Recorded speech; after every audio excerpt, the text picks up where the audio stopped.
Mais il n'y a pas les prix dessus, c'est quoi? Parce que c'est des exemplaires de location, donc on les valorise au cas par cas. D'accord. Ouais. Mais tu vas être sur les films qui sont là, tu vas être à partir de 10-12 euros en général. Et après, des fois, il y a des choses plus rares. Moi, je veux bien que tu me sortes Derzou-Zala. Il est juste là. Ah, bah génial. Super. Voilà. Tiens, on va le. Ok, merci. Hein. Au revoir.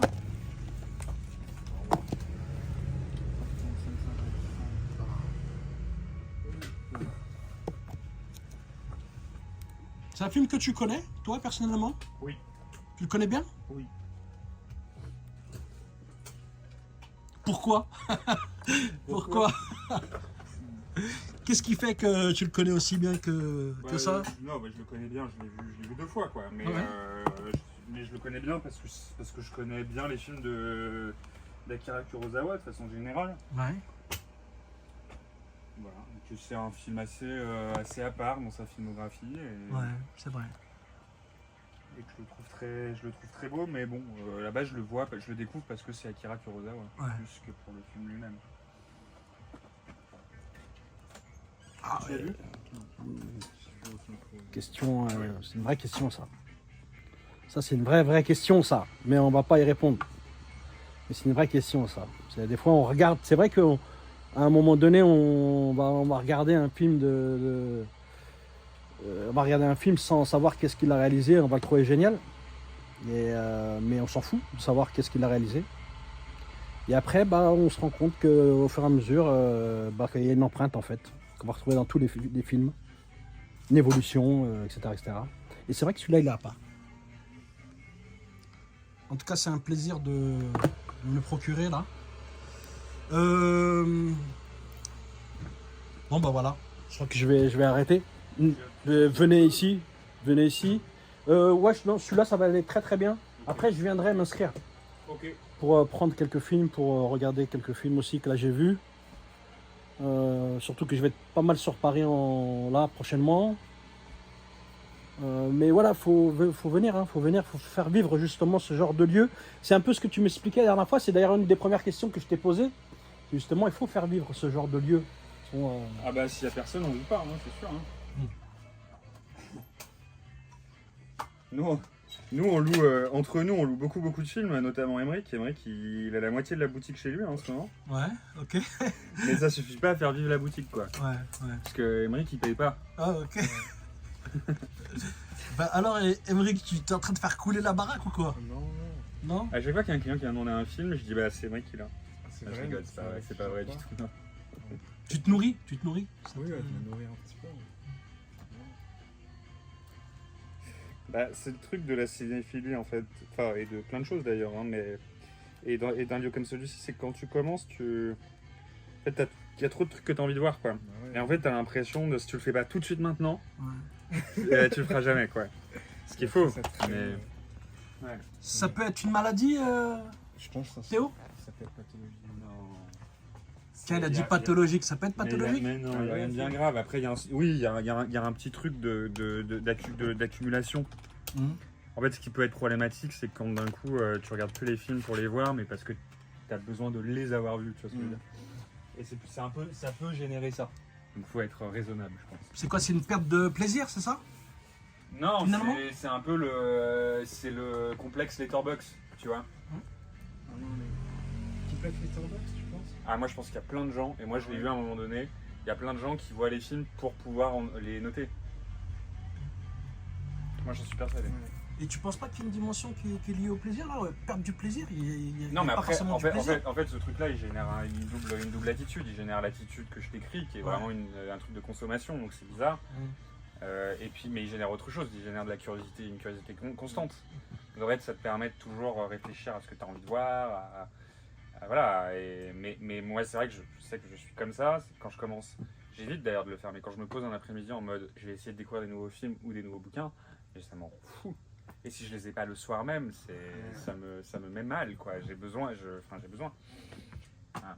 Donc, Eh ben moi ce soir je vais rentrer, je vais le voir celui-là. Bah, tu vas te faire bien plaisir. Ouais, franchement, je suis. Tu vois, par exemple, là, je ressens vraiment de l'excitation, voire de l'adrénaline. Et je suis déjà content. J'espère que je vais pas être déçu. C'est ça, en fait, le pire. Le pire, c'est ça. Ouais. C'est d'être déçu. Faut pas avoir peur d'être déçu quand tu regardes un film. Hein. Ouais. Non, Moi, ça m'arrive, hein. C'est pas grave. Ouais, moi je crois que c'est vraiment pas grave. Hein. C'est pas grave. Bah non, Ouais, parce c'est vrai, que ouais. ce sentiment de la pression que tu mets autour d'une expérience de cinéma, elle est forcément un film qui te prend, te prend forcément par surprise, quoi. Je pense qu'il faut pas être trop. Ouais. Ouais, moi j'entends souvent ce truc, notamment ici, de ouais, j'en attendais beaucoup, parce que Ouais. machin. Ouais. Faut pas être déçu. Moi, ça m'arrive hein, d'être déçu, hein, je t'avoue. Justement, quand à un moment donné, je pars sur le délire du réalisateur et que j'essaie de me procurer tout ce qu'il a fait, à un moment donné, j'ai de plus en plus de mal à avoir du plaisir, à retrouver du plaisir dans les films que je vois. Et oui, je peux être très surpris par un film que je croyais plutôt potable. Et finalement, c'est une belle surprise. Il y a un autre film dont on parle très très souvent. Et finalement, c'est vraiment la déception. Oui, Et- non, mais ça c'est sûr, mais tu perds jamais du temps à voir un film. Tu vois ce que je veux dire? En fait, c'est pas grave de regarder un film qui finalement était pas bon ou qui t'a ennuyé. Enfin, c'est vraiment pas grave. Je pense. Hein. Pourtant, je vais dire, il y a une réalité, c'est-à-dire que tu imagines le temps dans une vie, on pourrait calculer, tu vois, ils sont tous en train de calculer le temps que tu passerais finalement, tu vois, à boire un café alors que tu es en train de travailler, tu vois ce que je veux dire, au niveau de la productivité. Genre, si tu bois un café et que tu fumes une clope toutes les heures, ils vont calculer le temps que tu passes à fumer une clope. Hein, c'est les managers, Oui, mais bah voilà. les- Oui, mais c'est des gens qui ont une notion du rapport à la vie et à ce qu'on doit en faire qui est totalement reliée au boulot Ouais. et au productivisme. Ouais, exactement. Donc tout ça n'a aucun sens. La vérité, c'est que quand tu regardes un film, Ouais. c'est pas grave d'être déçu. Parce que ce que tu vois, c'est une œuvre qui a été pensée, réfléchie et tout. Et que si ça t'a pas touché, si t'as pas parlé, c'est pas grave, tu passes à autre chose. Et t'envoies une autre, en fait. Vraiment. Moi, je pense que je vais aller 5-6 fois au cinéma encore par semaine en ce moment.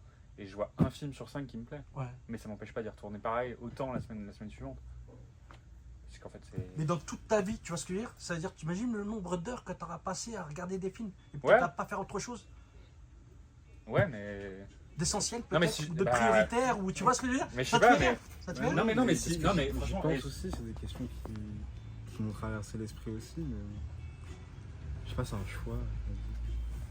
Ouais, c'est ça. En fait, il y a un moment, tu fais forcément quelque chose de ta vie. Enfin, je veux dire, c'est soit tu fais ça, soit tu fais autre chose. Mais je suis pas certain qu'aller taper une partie de foot avec ses potes je crois pas qu'il y ait de classement à faire en fait. C'est juste, enfin, moi un matin, si j'ai envie de me taper 3 films dans la journée et à la fin de considérer que les 3 films que j'ai vus, je les ai pas aimés, mais que c'est pas grave, c'est comme ça. Ça veut pas dire que le lendemain, j'irai pas taper un foot avec mes potes. Je sais pas. Et c'est... Comment toi, tu pourrais parler des passionnés justement du cinéma? Pour toi, c'est quoi un passionné de cinéma, un vrai passionné de cinéma? Alors, il y a un jugement dans ce que je dis. Non, mais- je sais pas. Non, j'ai pas de réponse à ça.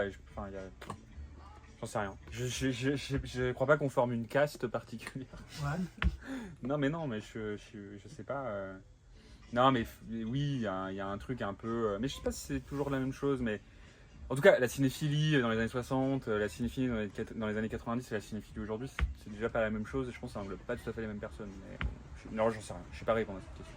Bonjour. Qu'est-ce que tu en penses? Non. Je filme pas ton visage. Ouais, Je prends juste ta voix. Qu'est-ce que Ouais, tu en penses, moi. toi? ça peut s'incarner de plusieurs manières. Ça doit Il y a être juste à des- côté. Juste écouter? Juste là. Je sais pas ce que c'est un vrai Je pense, passion hein. du Tu cinéma. cherches je quoi pense que exactement? C'est quoi? ça n'a pas trop de visage propre, quoi. Ça peut être n'importe qui, comme vous, comme moi, Mais pour des comme ce monsieur appareils qui vient de photo. rentrer. Ouais, mais juste là. Je sais qu'il fait un peu la diversité, quoi. Par exemple, pour un réalisateur, est-ce que tu penses qu'un réalisateur doit être automatiquement, doit avoir vu énormément de films, avoir une culture cinématographique, connaître son métier, ou juste se Bah, lancer comme ça? En vrai, c'est pas obligatoire. Hein. Il y a plein d'écrivains qui lisent pas forcément beaucoup de livres, qui écrivent des bouquins quand même. Après, c'est important d'avoir des références, quoi. Et de puiser. sais pas. Non, je sais C'est des vraies questions. C'est quand même des vraies questions. pas. Il n'y a pas des vraies réponses, mais je trouve que c'est des vraies questions. En tout cas, Mais surtout, c'est des réponses qui sont propres à chacun, hein, parce que t'as des gens, c'est des véritables éponges. Et quand tu discutes avec des cinéastes, t'as des cinéastes qui sont très à l'aise à mettre en avant tous les films qu'ils aiment. Et d'autres qui sont beaucoup plus. Tu vas avoir ceux qui, par exemple, pendant les. Moi, j'entends souvent, là, chez les jeunes cinéastes, par exemple, Louise, elle m'a dit ça. Elle m'a dit, moi, ça fait 2 ans, j'ai pas vraiment vu de film, en fait, parce qu'elle sort son premier long métrage. Et t'as des. Parce que elle, j'imagine, c'est sa manière de faire et d'éviter de trop se faire influencer par ce qu'elle voit, etc. Et t'en as d'autres, au contraire, ils ont besoin, ils préparent des films. On en a plein ici, hein, ils préparent des films, ils vont puiser dans le catalogue pour essayer de voir des choses, trouver des idées de mise en scène et tout. Et t'en as d'autres. Moi, ça me viendrait pas à l'esprit d'aller chercher, puiser. J'irais pas voir dans des films comment tel réalisateur a fait pour faire un truc qui fonctionne. Vraiment, je comprends pas l'idée. Mais C'est un peu de l'ordre du. Tu regardes un film et c'est un peu de l'ordre de l'inconscient, quoi. Tu l'assimiles sans forcément. Il y a un moment, y c'est avoir ce qui pensé, compte. quoi. Si toi tu veux faire un film, c'est parce que toi tu as envie de faire à ta manière. Donc à un moment, faut laisser ton instinct propre prendre le dessus sur. Ouais. Bah c'est ce que je me dis. bah, tu sais, il y a l'exemple de Tarantino qui est flagrant, tu vois, qui était à votre place, quoi, entre guillemets, tu vois. C'est-à-dire qu'il faisait un peu votre métier. Ouais. Mais plus dans un vidéoclub, je trouve que c'est un petit peu plus péjoratif, entre guillemets, même si on pourrait en parler. Mais ouais, tu vois, par exemple, ce film-là aussi, là, je vois, soyez sympa, rembobiné. Là, tu l'as Ouais. déjà vu? Oui. Oui, tu vois, c'est super sympa comme. Non, mais après, oui, après t'as des. Enfin, après, c'est tout un pan du cinéma aussi. De Palma, Tarantino, enfin, c'est des gens qui partent du cinéma pour faire des films. Enfin, c'est de maniéristes, quoi, des gens qui réinventent l'histoire du cinéma pour la travestir, pour en jouer, etc. Et De Palma en premier lieu, qui a repris des Hitchcock, qui a repris Antonioni, qui a repris des films comme ça et qui les a transformés. Mais de toute façon, c'est le propre de l'art que d'être réflexif, ou en tout cas d'observer ce qui a été fait. Il y a même certains artistes, c'est encore plus vrai dans l'art contemporain aujourd'hui, qui ne jurent que par ça, par l'idée que l'art doit parler d'art avant de parler d'autre chose. Et qu'en parlant d'art, ouais. Est-ce que tu penses qu'il faut une renaissance au cinéma en ce moment?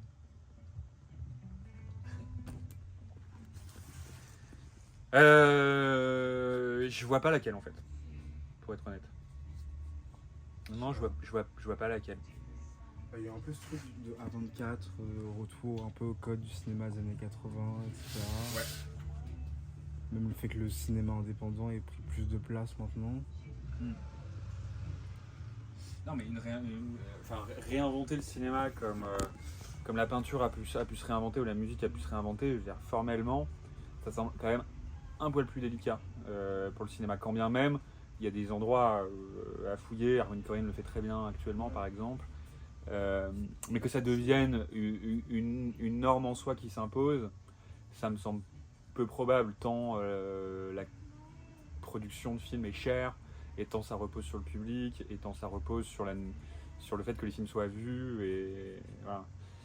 Après, il y a nécessité quand même à réinventer, à inventer, à réfléchir à un modèle qui va permettre de financer les films demain, quand le public sera peut-être de moins en moins là, quand les salles seront de moins en moins présentes, etc. Et encore en France, faut voir. Hein. Je pense que le système, il existe, on l'a, et il faut le protéger. Hein. C'est toujours un déclin un peu, la fréquentation des salles en ce moment. Ça dépend des années, mais c'est pas en déclin. Hein. Non, ça va. C'est-à-dire que ça se concentre sur un certain nombre de films, mais c'est pas en déclin, hein. Il y a du monde dans les salles. Franchement, il y a du monde dans les salles, il y a trop de films. En fait, c'est ça le truc aussi, c'est qu'il y a trop de films.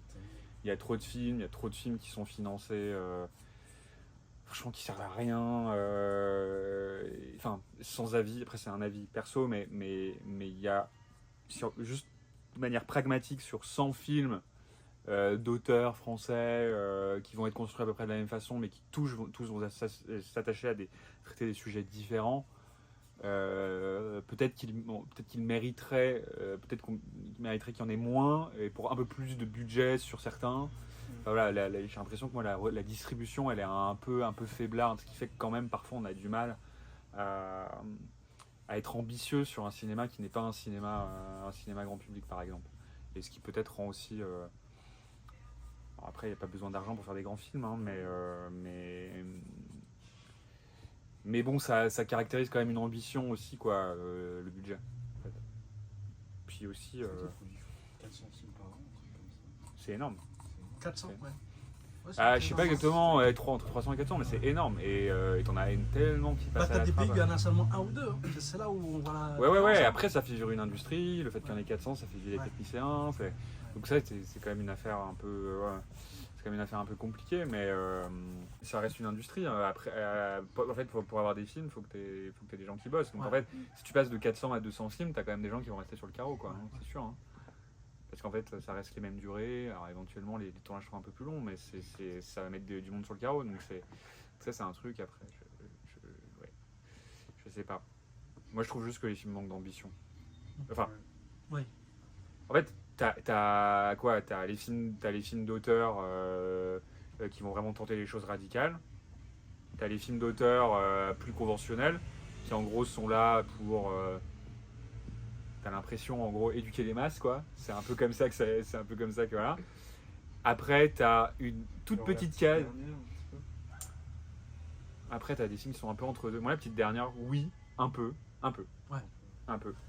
Tu l'as vu? Non, je l'ai pas vu. Tu l'as pas vu encore? Un peu, mais après t'as des films comme ça qui peuvent émouvoir aussi, Oui, tu vois. Mais voilà, et après t'as la petite case qui est de moins en moins, qui est celle qui est la plus en crise. C'est un cinéma grand public, ambitieux et de qualité cinématographique. C'est celui qui est le plus en crise. Parce que moi je mets pas Le Comte de Monte Cristo là-dedans, je mets pas ces films-là là-dedans. Moi je considère que des films comme ça, des taverniers, des trucs comme ça, tout le monde peut s'y retrouver devant. Moi je suis désolé, devant Le Comte de Monte Cristo, quand je regarde, je me dis mais c'est pauvre. Ouais. C'est pauvre. Alors parce que je vois beaucoup de films, parce que je suis habitué et tout, donc je conviens tout à fait que je suis pas le public. Mais en fait, pourquoi il pourrait pas y avoir des films qui rassemblent tout le monde? Il y en a, hein, ça arrive encore de temps en temps, mais ils sont de moins en moins. Et après, tu as le cinéma grand public qui fait beaucoup d'entrées et qui sert aussi à financer le reste. Quand je regarde Le Trou, tu vois, par hasard, je tombe sur ce film-là, je suis choqué. Ouais. Non mais ça c'est sûr, hein. Les Becker, les Melville, tout ça, c'est des gens qui... J'ai été absolument choqué, tu vois, je me suis dit... cinéastes, Pardon, parce qu'on découvre aussi des acteurs, on découvre... Il y a une histoire, il y a tout. Mais moi, je suis obligé aujourd'hui de plus réfléchir du tout. De la même manière, quand je tombe sur tel ou tel film, les films d'aujourd'hui, les films d'autrefois, j'ai plus du tout la même lecture. Je change tout de suite de matrice, en fait. Sinon, je m'y retrouve pas. Sinon, je me perds, finalement. Voilà. C'est un peu comme ça que moi, j'essaie de trouver encore du plaisir. J'ai deux manières de voir le cinéma. Et il y a l'ancien cinéma, il y a le nouveau. Et je prends mon temps, en fait. Je prends mon temps de tout de suite, avant de regarder le film, de me dire, bon, bah, ouais, il faut que je m'attende quand même à que ce soit de l'ancien ou du nouveau. Et c'est comme ça que je m'y retrouve. Sinon, j'arrêterais d'aller voir tout ce qui est nouveau. Ce qui est nul, c'est comme le rap, quoi. C'est comme si je disais, bah, j'écoute du rap à l'ancienne et que j'écoute plus du tout de rap d'aujourd'hui. Et non, en fait. Putain, moi j'ai pas ce truc, cette binarité de me dire ça c'est nouveau, ça c'est ancien. Parce que je sais pas. Bah oui, ouais. Non mais c'est vrai, t'actives pas le même logiciel quand tu vois un truc qui est nouveau et tu vois un truc qui parle de du monde de maintenant, quoi. Ouais, ce qui rend le film particulier, ce qui lui donne enfin, moi, ce qui crée un intérêt à lui en soi. Après ça dépend de quoi on parle, mais sur un cinéma porté par un auteur a priori, un film récent c'est quand même un truc aussi, surtout alors, s'il est français, bon ok, s'il est je sais pas, s'il est palestinien par exemple en ce moment, bah ça lui donne quand même une nature, le film peut-être plus bricolé, peut-être plus fragile et tout, bon bah n'empêche que y a quand même cette idée de... Alors c'est pas instantané, parce qu'un tournage, un montage et tout, ça décale par rapport à la vérité de l'instant où c'est tourné, mais c'est quand même passionnant d'avoir des cinéastes qui dans le monde entier font des films aujourd'hui, et c'est pour ça, moi, après, ce truc de comparer, de considérer que le cinéma serait... en fait, le cinéma, il est vivant quand... voilà, Ouais. quand tu- non, C'est mais vrai, c'est vrai, quand il c'est est vrai. créé partout, tout le temps, et après, il y a des bons et des mauvais films, mais enfin, moi, de toute façon, j'aurais une curiosité... Tant que la Terre tourne et que le temps passe, je serais toujours curieux de voir les films qui sortent, quoi. Toujours. Peut-être, au fond même, peut-être plus encore que ce qui est passé et que j'ai le temps de voir. Parce que c'est... Après, donc, moi, j'y vais pour du formel et tout, mais le côté... nécessité du cinéaste de faire ce film maintenant, bah... Tu parlais de la Palestine, par exemple, tu vois, ça a un sens de ouf actuellement. Oui, mais C'est de la Palestine ou même Ouais. de cinéma israélien, en fait. Ouais. Tu vois, c'est aussi une Ou même manière... congolais, Non, ou mais même voilà, mais ce que je veux dire, soudanais, ce que je veux dire, ouais. c'est que c'est une façon de... Pour moi, c'est une façon de comprendre, enfin, c'est une façon d'observer, et je sais pas, enfin, moi, je trouve que le rôle les artistes sont fascinants pour ça, parce qu'ils sont des témoins, et toi, après, tu t'en fais ce que tu veux, quoi. À qui tu veux dédicacer cette Ouais, cette mais interview-là à tout le monde, à la tout le terre monde. entière. Ouais. À la terre entière, puis à Emmerich, bien sûr. Je te remercie beaucoup en tout cas pour l'accueil. Merci beaucoup pour le courage aussi, la conviction. Je te laisse dire un dernier mot. Bah, je sais pas, prenez soin de vous. Ouais. Ouais. Vive le cinéma. Merci. Et du cinéma. Et aller au cinéma. Ouais, j'ai vu la carte UGC Limité 2 avec mon ex. Merci beaucoup la famille. Merci Vous beaucoup. l'avez plus? Voilà, c'est classe. Super classe. Très très heureux, très content. Voilà, la famille. N'hésitez pas à venir, vous voyez. Bataille d'Alger. Monté Corvo. Bah ouais, là on est dans. Je vous parlais tout à l'heure, vous voyez, on parlait de la Palestine, on parlait du Congo, du Soudan,